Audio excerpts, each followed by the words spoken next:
Hello students, class 12 math chapter number 7 chapter is integrals और हम लोग एक्सरसाइज 7.1 करेंगे। चलिए स्टार्ट करते हैं। हमारे पास फर्स्ट क्वेश्चन है, फाइंड द एंटी डेरिवेटिव और इंटेग्रल। एंटी डेरिवेटिव और इंटेग्रल एक ही आप लोग बोल सकते हो चीज है। Of the following function by method of inspection. Method of inspection के साथ आपने फाइंड आउट करना है। और आपके पास पहला जो फंक्शन है that is sine of 2x। चलिए स्टार्ट करते हैं।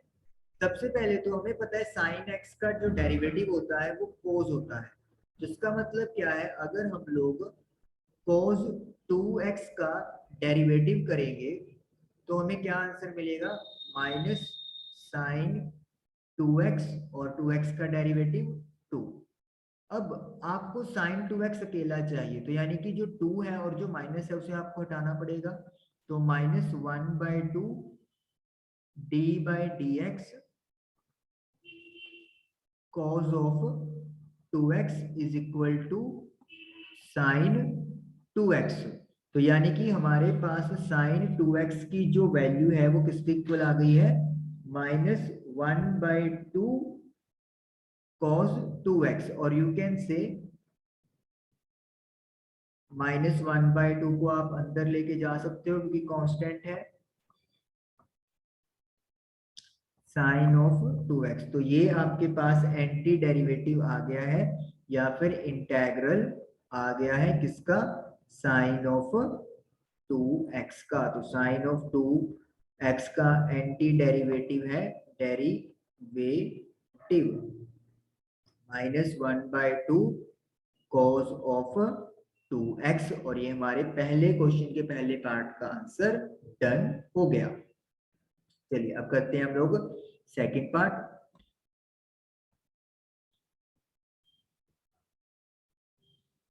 सेकंड पार्ट में cos ऑफ 3x है। चलिए, किस फंक्शन का डेरिवेटिव cos होगा, sine. So sine of 3x का डेरिवेटिव क्या बनने वाला है, cos 3x और मल्टीप्लाई में 3x का डेरिवेटिव 3 हो गया। इसे हम लोग क्या लिख सकते हैं, 3 cos 3x। लेकिन हमें तो अकेला यहाँ पर cos 3x चाहिए, तो 1/3 हमारा क्या हो जाएगा, दूसरी साइड शिफ्ट हो जाएगा, is equal to cos 3x। तो d by D X 1/3 sine 3x is equal to cos 3x। और इस तरीके से ये हमारा आंसर आ गया। यानी कि एंटी डेरिवेटिव cos 3x का कौन है, 1/3 साइन ऑफ 3x। चलिए थर्ड पार्ट करते हैं, e की पावर 2x। अब आपको पता है e की पावर कुछ भी हो उसका डेरिवेटिव सेम रहता है। तो डेरिवेटिव ऑफ e की पावर 2x, e की पावर 2x ही रहेगा, लेकिन 2x का डेरिवेटिव 2 हो जाएगा। अब हमें यहाँ पे अकेला e की पावर 2x चाहिए।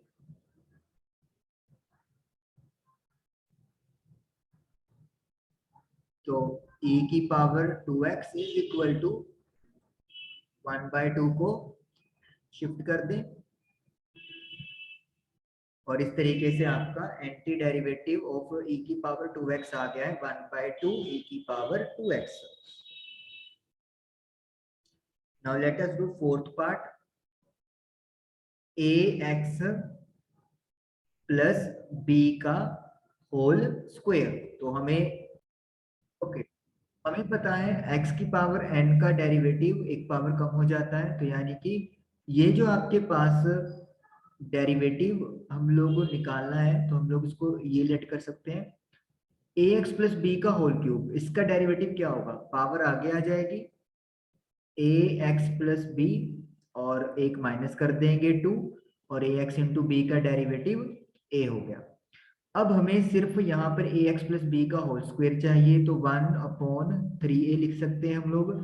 3a डिवाइड में हो जाएगा ए एक्स प्लस बी का whole cube, and this is equal to A X plus B का होल स्क्वायर। तो इसका मतलब ए एक्स प्लस बी का whole square is equal to D by D X 1/3a A X plus B का whole cube. और इस तरीके से ये हमारा आंसर आ गया। तो ये आपका एंटी डेरिवेटिव बन गया है आपके सामने, 1/3 ए एक्स प्लस बी का होल क्यूब। ओके जी, उसके बाद है fifth, sine of 2x, sine of 2x minus 4e की पावर 3x। चलिए हम लोग देखते हैं कि किस फंक्शन का डेरिवेटिव ये हो सकता है। अब हमें पता है साइन का अगर आपको डेरिवेटिव होगा तो वो कोस के अकॉर्डिंगली होगा, और यहाँ पे 4e की पावर 3x है, तो वो आप डेरिवेटिव का आपको कहाँ से मिलेगा, e की पावर 3x का डेरिवेटिव ही मिलेगा। या फिर हम लोग ये कर सकते हैं कि 4/3, क्योंकि e की पावर 3x का जो आप डेरिवेटिव करोगे तो 3 मल्टीप्लाई में हो जाएगा, और 3 के साथ 3 क्या होना चाहिए, यहाँ पर कैंसिल आउट होना चाहिए। इसी तरीके से अगर हम लोग cos 2x की बात करेंगे तो यहाँ पे भी जो इसका डेरिवेटिव बनेगा वो माइनस का साइन बनेगा और मल्टीप्लाई बाय 2 आएगा, तो यानी कि हमें 1/2 यहाँ पर ऐड करना पड़ेगा, और साथ में हमें क्या लगाना पड़ेगा, नेगेटिव का साइन भी प्रोड्यूस करना पड़ेगा। तो हम लोग इसके लिए अब ये स्ट्रेटेजी मेथड से करने में आप लोगों को थोड़ा ज्यादा टाइम का कंजप्शन होगा। तो उससे बेटर वे क्या है कि अगर हम लोग यहाँ पे सेपरेट हर फंक्शन का इंटीग्रल निकाल लें तो हमें ज्यादा बेटर होगा। जैसे कि पहले हम लोग sin 2x की बात करते हैं। sin 2x के लिए आप लोगों को पता है कि ये किसका डेरिवेटिव होगा, cos का। जब आप cos का डेरिवेटिव करोगे you will get -2 sin 2x, cos का डेरिवेटिव माइनस साइन और 2x का डेरिवेटिव 2 हो गया। अब आपको माइनस का यहाँ पे शिफ्ट करना पड़ेगा 1/2, और cos 2x हो जाएगा इक्वल टू sin 2x। तो यानी कि sin 2x का जो एंटी डेरिवेटिव है वो आपके पास क्या बन गया है, -1/2 cos 2x। तो ये तो आपका बन गया है sin 2x का। अब हम लोग बात करेंगे 4e की पावर 3x की।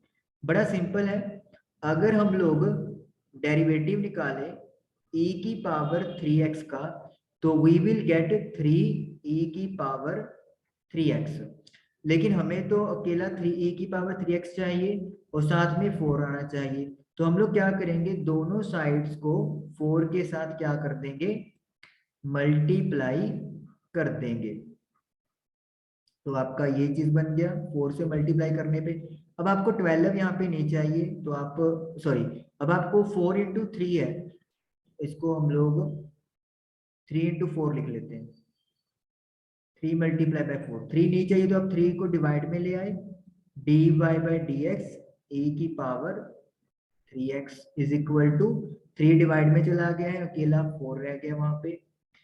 तो d by D X 4/3 e की power 3x is equal to e की पावर 3x और साथ में 4 है। तो इसका मतलब क्या है, अगर ज्वाइन करेंगे तो एंटी डेरिवेटिव क्या निकल के आएगा, -1/2 cos 2x माइनस 4/3 e की पावर 3x, और ये हमारा क्या आ गया, एंटी डेरिवेटिव आ गया। तो यानी कि अगर आपको डेरिवेटिव्स की इंफॉर्मेशन है तो थोड़ा सा आपको यहाँ पे दिमाग के ऊपर जोर लगा के करना है, तो आपका आंसर अच्छे से डन हो जाएगा। Now let us do question number 6। अब यहाँ पे हमें इंटीग्रल्स फाइंड आउट करने हैं, तो अब यहाँ से हमारे फॉर्मूले की शुरुआत हो जाएगी। 6th क्वेश्चन में जो हमें दिया हुआ है 4e⁻³ प्लस 1 और इस पूरे का dx। मुझे इंटेग्रल फाइंड आउट करना है, तो मैं यहाँ पे सेपरेट कर दूंगा अपने फंक्शन को दो हिस्सों में। सो 1.dx। अब देखिए, अब यहाँ से हमारे फॉर्मूले की शुरुआत हो जाएगी। सबसे पहला फॉर्मूला ये है कि अगर आपके पास e⁻x है तो उसका जो डेरिवेटिव होता है वो e⁻x ही होता है और plus some constant let me say c। अब अगर e के साथ कुछ भी e के पावर में जो x है उसके साथ अगर कुछ भी कोफिशिएंट लगा हुआ है, लेट मी से a लगा हुआ है, तो इसका जो इंटेग्रल है e⁻x तो सेम आ जाएगा। ax का जो आपका x का कोफिशिएंट होगा वो डिवाइड में चला जाएगा और इंटेग्रल इस तरीके से बन जाएगा। अब जैसे यहाँ पे हमें देखिए 4 तो बाहर आ जाएगा, e⁻3x बच गया, तो क्या ये इसी फॉर्मूले को शो कर रहा है? बिल्कुल। तो e⁻3x डिवाइड बाय a यानी कि 3 प्लस लेट मी से c1, यहाँ का कांस्टेंट c1 लगा लेते हैं। 1 का इंटेग्रल क्या होता है? अगर आपके पास 1 का इंटेग्रल आ जाए तो इसका इंटेग्रल हमेशा आप क्या लिखने वाले हो? x या जो भी वेरिएबल की बात होगी। अब आप सोच रहे होगे कि x कैसे आया? इसके लिए एक फॉर्मूला है, दैट इज x⁻n dx का इंटेग्रल। याद रखिए, we are talking about integral not derivative. तो इसमें क्या होता है, एक पावर ऊपर ऐड हो जाती है और वही सेम नीचे भी हो जाता है। अब 1 का मतलब क्या होता है? किसी की भी पावर 0, तो n की वैल्यू यहाँ पे 0 है, तो 0 + 1 1, 0 + 1 1, तो देखिए बन गया ना x, तो वो 1 का इंटेग्रल x आ गया। तो यानी कि I am getting 4/3 e⁻3x plus x plus c1 और c2 को ऐड करके हम लोग क्या लिख सकते हैं? c। जब भी दो कांस्टेंट को आप ऐड करोगे तो आपके पास एक नया कांस्टेंट ही बन के आता है। चलिए, अब फॉर्मूलेज आने शुरू हो गए हैं तो उसको साथ साथ नोट करते रहिए। Question number 7। क्वेश्चन नंबर 7 में इंटेग्रल आपको फाइंड करना है x² 1 - 1/x² dx। चलिए, इसको हम लोग अगेन यहाँ पे सेपरेट कर लेंगे। सबसे पहले तो x² को 1 से किया, x², फिर माइनस है, x² को 1/x² से करेंगे तो 1 हो जाएगा। अभी हमने फॉर्मूला डिस्कस किया है कि अगर x की पावर n होता है तो इसका इंटेग्रल क्या होता है। हमने बात किया, एक पावर ऊपर ऐड कर दो और एक पावर नीचे ऐड कर दें, तो 2 + 1 3 और नीचे भी 3 हो जाएगा। जब आप इंटेग्रल कर देते हो तो ये इंटेग्रल का साइन हटा देना होता है। प्लस c1 लगा लेते हैं। 1 का इंटेग्रल अभी हम लोगों ने डिस्कस कर लिया कि किस तरीके से x बनता है, और प्लस c2 लगा सकते हो। प्लस माइनस का यहाँ पे कोई इशू नहीं है, क्योंकि जो हमारे पास कांस्टेंट होते हैं हमको प्लस या माइनस करके एक नया कांस्टेंट ही बनता है, that is equal to c। तो इस तरीके से हमारा क्वेश्चन नंबर 7 भी डन हो गया। Now let us do question number 8। 8 question में ax का square plus bx plus c और dx। चलिए, अपने फंक्शन को हम लोग 3 हिस्सों में यहाँ पे क्या कर लेते हैं, डिवाइड कर लेते हैं। पहले ax², फिर bx dx और फिर c dx। अब देखिए, a तो कांस्टेंट है, x² बच गया है तो x² लिख देते हैं। b कांस्टेंट है, b बाहर और x बच गया। c कांस्टेंट है, बाहर और अंदर 1 बच गया। आई थिंक अब आपके लिए इजी हो गया है। फॉर्मूला यूज करके x⁻3/3। मैं यहाँ पे अब c1 c2 नहीं लिखूंगा, डायरेक्टली c लिख देंगे, कोई दिक्कत नहीं है। b, यहाँ पे x⁻1 है तो फॉर्मूला क्या कहता है, एक पावर ऐड कर दो ऊपर भी और नीचे भी। c है, यहाँ पे पावर x की 0 है तो ये x होता है इंटेग्रल, और प्लस ये c डैश लगा दो ताकि ये c और ये c अलग हो जाए। तो इस तरीके से आप लोगों का ये क्वेश्चन नंबर 8 भी डन हो गया। Now let us do question number 9। 9th question में you have to find the integral of 2x² plus ex dx। तो इसको हम लोग अगेन यहाँ पर स्प्लिट कर लेंगे। फर्स्ट क्या है 2x स्क्वायर dx और e की पावर x dx। 2 कांस्टेंट है, एक्स स्क्वायर का इंटीग्रल क्या होता है एक्स क्यूब अपॉन 3, एक्स का इंटीग्रल एक्स है और कांस्टेंट के लिए आप c लगा दो, तो you will get 2/3 x cube plus e की पावर x प्लस c। और इस तरीके से क्वेश्चन नंबर 9 भी आप लोगों का डन हो गया। ओके जी, क्वेश्चन नंबर 10। क्वेश्चन नंबर 10 में क्या है root x minus 1 upon root x का होल स्क्वायर dx। चलिए इसको पहले ओपन करते हैं आइडेंटिटी का यूज करके, a माइनस बी का whole square, a square plus B square minus 2a into B. ये आपको आइडेंटिटी सबको मालूम है। तो ये आपके पास बन गया है x plus 1 upon x minus 2 dx। अब जब आप fx निकालेंगे तो इसको हम लोग स्प्लिट कर देंगे, x dx 1/x dx and minus 2 dx। x का इंटीग्रल एक पावर ऊपर ऐड कर दे और सेम नीचे लिख दे। 1/x का आपको इंटीग्रल याद रखना है। याद है आपको कि किसका डेरिवेटिव 1/x होता था? यस, log x का। तो फिर 1/x का एंटी डेरिवेटिव क्या होगा? log x। 2 कांस्टेंट है, 1 बच गया और 1 का इंटीग्रल x होता है, प्लस क्या लिख देंगे c लिख देंगे। और इस तरीके से क्वेश्चन नंबर 10 भी हमारा डन हो गया। Now let us do question number 11। x cube plus 5x square minus 4 divide by x square dx। यहां भी हम लोग अपने फंक्शन को स्प्लिट कर लेंगे, x cube upon x square dx plus 5x square upon x square minus 4 1 upon x square. तो इस तरीके से हमने लिख दिया। अब ये बन गया आपके पास x dx, एक्स स्क्वायर से एक्स स्क्वायर कैंसिल हो जाएगा तो यू आर लेफ्ट विद 1 और यहाँ पर x की पावर माइनस 2 dx। x का इंटीग्रल आपको पता ही है एक्स स्क्वायर अपॉन 2 हो गया, 1 का इंटीग्रल x है और x की पावर n का इंटीग्रल, यहाँ पे देखिए n की वैल्यू माइनस 2 है तो हमें फॉर्मूला क्या कहता है, एक पावर प्लस कर दे और सेम टू सेम वही नीचे भी करना है और प्लस c।